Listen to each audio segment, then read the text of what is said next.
What's up, everybody? Azaro here for another episode of the Wrap Up Review, where I wrap up games that I recently finished, or in this case, I had on the back burner for quite some time. Put my glasses on. Don't know why I took them off. I look stunning. But yeah, this is a wrap up review that I've you know, been putting on the back burner due to obvious reasons that I spoke on in videos, but like before. Um, and now I'm finally getting to it. So let's get to it. Lufia the Curse of Sinistrals. The Curse of the Sinistrals.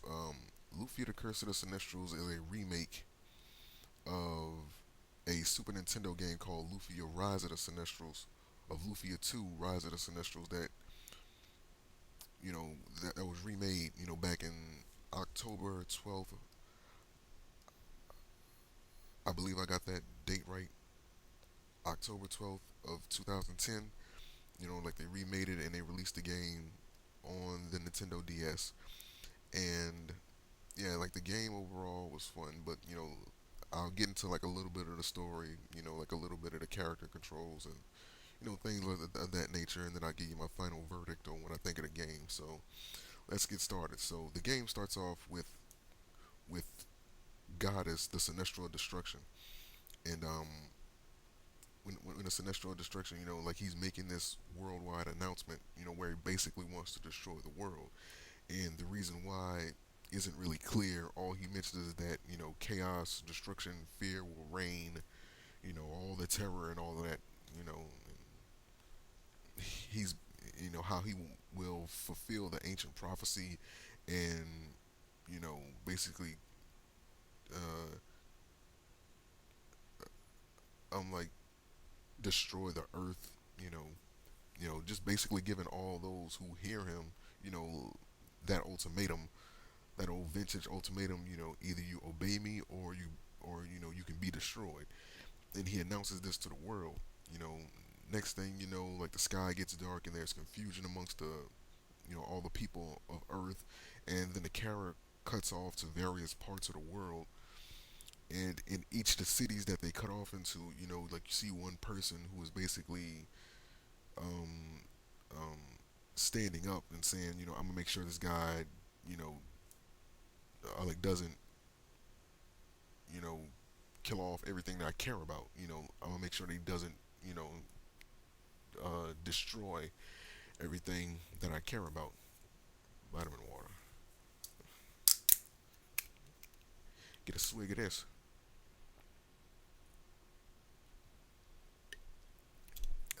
Man, have one of these a day and you will be awesome. Revive. Anyways, yeah, the camera cuts off when there's people in all the areas that the camera cuts off into, basically saying you're not going to destroy what I care about, and I'm gonna defeat you. So then it cuts off to this ocean with this ship with Maxim, the main character of the game, and you have Professor Lexus, who is basically like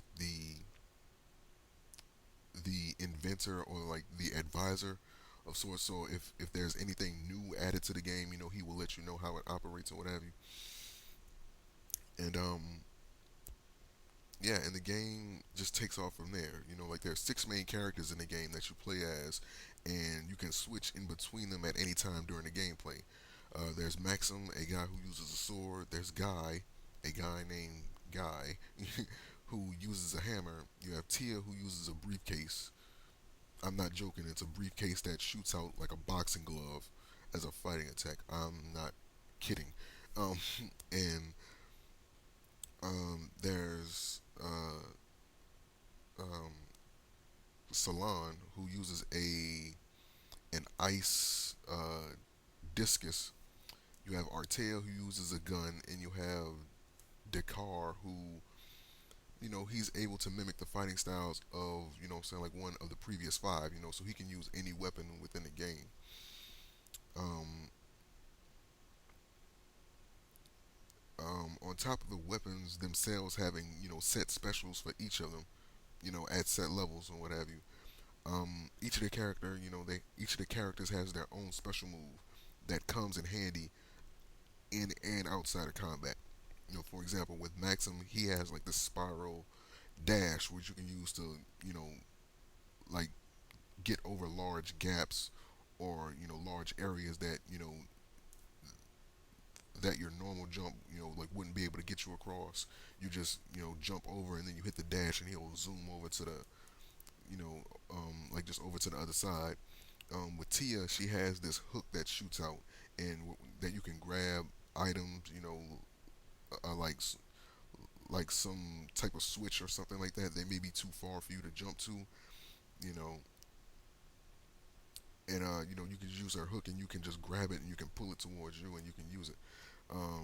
Now with Salon and Artia, they both have some similar skills. With Salon, she can throw her discus, and like it will fly for a short period of time.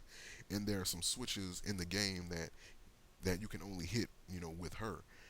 And like you would throw it, and you would actually like have to manually guide that discus to that switch, and you have to hit it. So that's with her. And with Artea, he has something somewhat similar.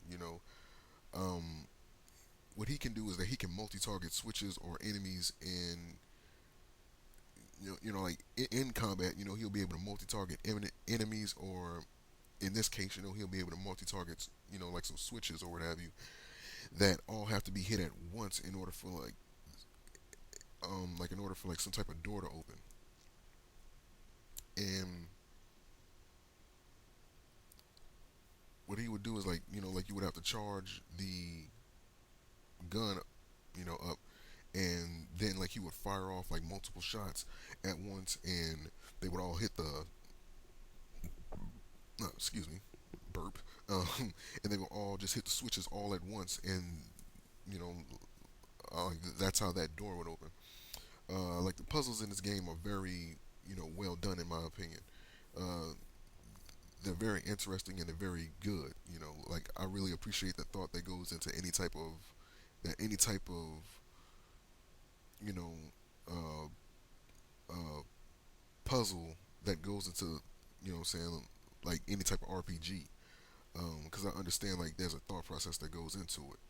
Um, and yeah, like there were some nice puzzles in this game and they were very well done.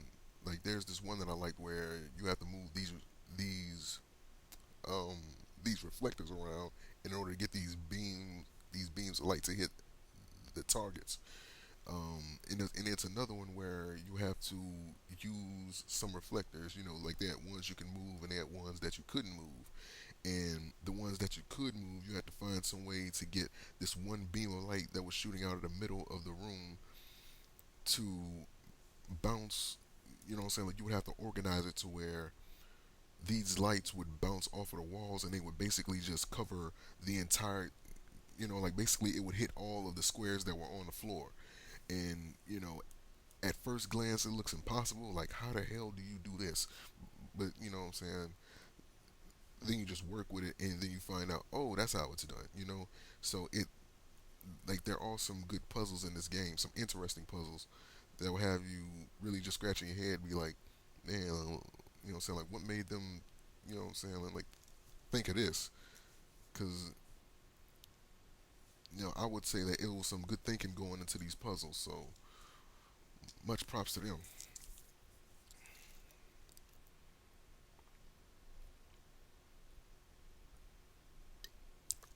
The boss fights in this game were fun. Um, as is, with games, period. There's a learning curve with certain things in a game, and like the boss fights, even though they weren't all that difficult, truth be told, but it was only one that I can think of that really gave me a challenge. It was with this boss named Idra, and you have to fight him, like a few times um, in the game. And with this particular fight that I'm talking about, he summons two robots that attack you while you're trying to attack him. Mind you, he has super armor that lasts for like a few hits. So you would have to, you know, like you would have to take out these robots while he's shooting like these lightning bolts and these lightning balls at you that will literally just follow you around for a little bit.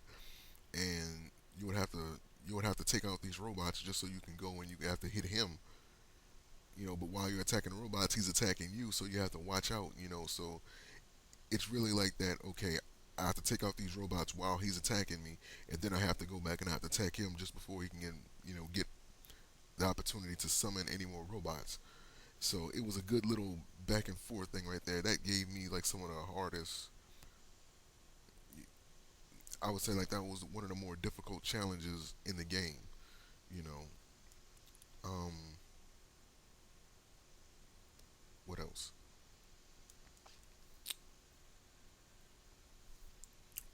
Like one thing I will say about this game is that the last boss fight was, like just compared to the other ones, was overall, like it was a letdown. Because during the boss fight, I mean, like just right before the boss fight, like you gain a weapon that you have been searching for. Like you actually, like the game actually allows you to use that weapon up against this final boss, and it's a weapon that's called the dual blade, and it has the ability to stop time, and you can use that freely, like just throughout the um, that fight. And like during the boss fight, he has moment like the boss has moments where he can stop time as well. So you would have to time your ability to stop time with his, so that like he won't freeze you and he won't deal any major damage to you. But I just abused the hell out of that ability during that fight, and overall it was a letdown. There were some other things in the game, such as like the mystic panels, where you know as you progress, saying like through the game, you get these chests that hold what they call hearts, or like jades, or saying like um, garnets, and they come in various sizes. And what you would do is that you have to put these on a certain panel.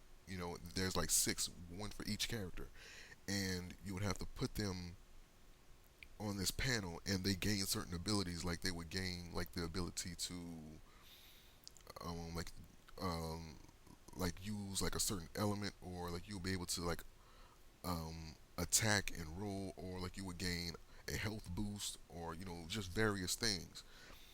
And yeah, so that's another one of the features that I felt like I needed to touch on. Another thing is that the game does tend to throw some variety at you. Um, for example, there's one point in the game where you're in this tank and it turns into like this 1990s, so like first person shooter type of game, and it's fun for while it lasts. It's good. Um, but it's like a very short, well, not too short, like it lasts for a little while, but it's one of those things that I wish that they could have added more to.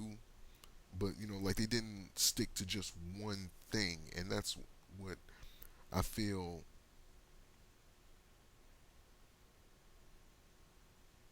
like. That's one of those things that I feel that kind of saved this game a little bit. Well, not saved it, but like what they did is that they added variety to it. I'm just getting lost in my words right now, but yeah, like they added variety to the game. And at one point, you're in like this first-person old 1990s shooter style of gameplay, and there's this other, and at like another point in the game, like you constantly, like just run into these two honest thieves. They're called uh, Birdie and Betty, and like you just run into them, as you play through the game often, you know, like you just run into those two often, and at one point there's like this, I don't know what to call it, like this rhythm type of deal where like you have to duck and you have to jump, and it's like a certain sequence of button mashes that you have to put in order for you to duck under these pillars and like jump over these gaps along with them or rhythm. And at first it's like you have to follow what they do, and then you have to, what I'm saying, like then you have to do it at like the same time as them. So it's really just one of those things that you just feel so accomplished after you beat it, that it really gives that good feeling. So they do add some good variety in the game. Um, Overall, I think this game is a nice, gem. If you haven't played it and you're an RPG fan, I encourage you to play it. Or you could just watch my playthrough. Like the game doesn't offer much in terms of combat, but it does I would say that it does a good job at throwing some variety at you, as well as it having, saying like a good storyline. It does tell the backstories of the characters. At one point, there's two of the characters in the game actually get married, and I kid you not, in the game, like when this happened, like as I would say, like while that was happening, I had said, oh, and so like next come the and next comes the babies in the baby carriage, or what I'm saying, like it was like something like that that I said, and what I'm saying, and then comes the babies or something like that, and I in like the very next scene, those two people that got married ended up having a kid, and it was just like, oh, that was so cute. But it was kind of funny that I said that, and then for that to happen. So that was like a cool little moment. Um, yeah, so that's some good character development. Some nice character backstories in the game as to who the characters are, and saying like where they come from or what have you. Though there were some things that I know that they could have done better. For example, at one point in the game, uh, uh, Dakar gets transported to another world or like some other dimension, and like later on in the game, he finds his way back, but it's like they don't explain how he came back or what he went through, and I felt that's something that they could have taken advantage of, because I've played a lot of RPGs over my life, dating all the way back to Shining Force. You know what I mean? So yeah, Shining Force on the Sega Genesis, Shining Force 1 and 2, two of my favorite RPGs, legendary. Hey, for those who play Shining Force, they know what they understand how epic that game was. Um, but yeah, like it was some things in this game I felt that they could have taken advantage of. Like maybe they could have done something to where they allowed you to play as him, and you can like play through that dimension and you can see how we got back. But they didn't take advantage of that, and I kind of felt hurt by that. That kind of hurts because that was something I felt they could have added to the game, but they didn't. At one point in the game, like you were sent off to retrieve like this legendary sword, and you would think that it would play more of a role in the storyline, and you should hold on to it because maybe with the backstory that they gave on that weapon, um, it would be like an upgrade or something, and it would be like your ultimate weapon at the end of the game. Turns out it was just one of those money boost items that you get in games like this. It's always one item in a game like this that helps you with your money problem. Like the sword was like 5,000, and I was making like I would say like 500 to like 800 at every new area I went to, but I had to use the money up so quick that like you really couldn't save anything because you needed items, you needed healing items, you needed potions, and what I'm saying, and things of that nature. Every item in the game like you needed, because you was gonna run into monsters that did like these ailments to you that you just couldn't, you know, I'm gonna just put it like this: like you needed those items, and you had to spend money on them, and so it was like you couldn't just, you know, just hold on to money like that. So it's certain items in the game that in games like this that give you that money boost, and this seemed to be one of those items. I don't know if there was a upgrade to it. I doubt it, but I just sold it for that 5K and I used it for what I needed it for. So, um, another thing is that this game does have an alternate ending, but the one issue is that you have to play through the entire game just to get it. So, yeah, I didn't really feel like playing through the entire game just to get that. But I would say that like I've seen the alternate ending. I looked it up on YouTube, and I looked it up on YouTube, and I'm pretty sure that you can find it on here. Um, and yeah, like that boss fight looked so cheap. and so not worth it that I just didn't bother with it. So yeah. So overall, just factoring in everything, I would give this game a. I would say I would give this game like a 6 or like a 7 out of 10. A 6 or 7 out of 10. It's a good game. There's some problems. But like the music in this game was great. Now, like as you guys heard the intro, like that music is awesome, and all the music in the game is like that. It fits the environment that it's in, the battles, saying like the areas that you're in. The music fits, and that's another thing. So yeah, like I give this game like a 6 or 7 out of 10.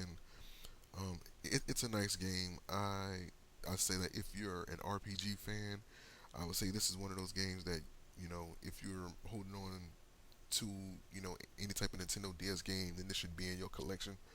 In my opinion, um, yeah, like it's a good game, and like I said, either you can find it on eBay or whatever, or like some type of retailer like Amazon.com or something.